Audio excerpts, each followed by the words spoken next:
leaks the social security numbers of her and her family. GOP governor squares up with the federal government after a private information leak. To each other let us now take our oaths and be worthy of the office we are about to enter. God bless us all, and God forbid America to be so quick that I have to take the oath first, so below now take the oath of office. Are ready for I want to ask the Honorable Dean of the House how Rogers of Kentucky took the oath of office for one of my first ventures. Would appreciate the rifleman. Swear that you will support and defend the Constitution of the United States against all enemies foreign and domestic, and that you will give true faith and loyalty, that you will discharge this duty freely, without prejudice or evasive motive. Will pay, and that you faithfully discharge the duties of the office into which you are about to enter. And be very pleased to swear in the elected members of President Bashar Alexa, according to President Bashar. We will now raise the chair, and all the members elected will raise their right hands. Kristi Noem demands you solemnly swear that you will support and defend the Constitution of the United States against all enemies, domestic and foreign, and that you will exercise true faith and loyalty. That you will discharge this duty freely without any mental reservation or evasive motive, and that you will discharge the duties of the office you are about to. Kristi Noem demands to enter with due diligence and honesty. Therefore, your Madad Allah Mubarak Ho 182 Song 1. Idaho murder suspect can't explain this evidence.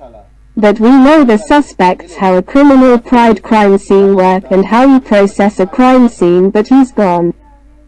He also left a bloody crime scene analysis, and how do you get evidence to convict someone? Sacramento's district attorney and surety is here, as well as crime scene analyst Sharon McCallum. Thank you so much for joining the program, and I'd like to go. I am with you. Before you've been doing this for a long time. He thought he was smart. DNA was left at the scene, and from what we hear from sources, they still have the fruit of the tree. Those that may contain DNA are slam dunk prosecutors if they can match that DNA to theirs. Well, anytime you have DNA evidence, you always want to see what's left behind, and you know something.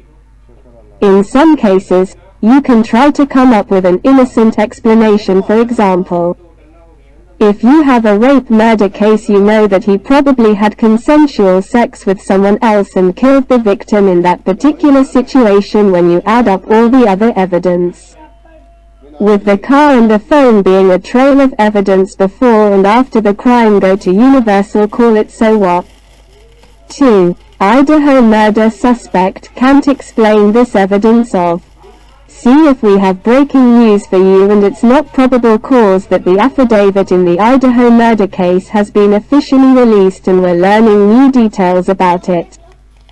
That led police to arrest suspect Brian Koberger for a minute about what he expected.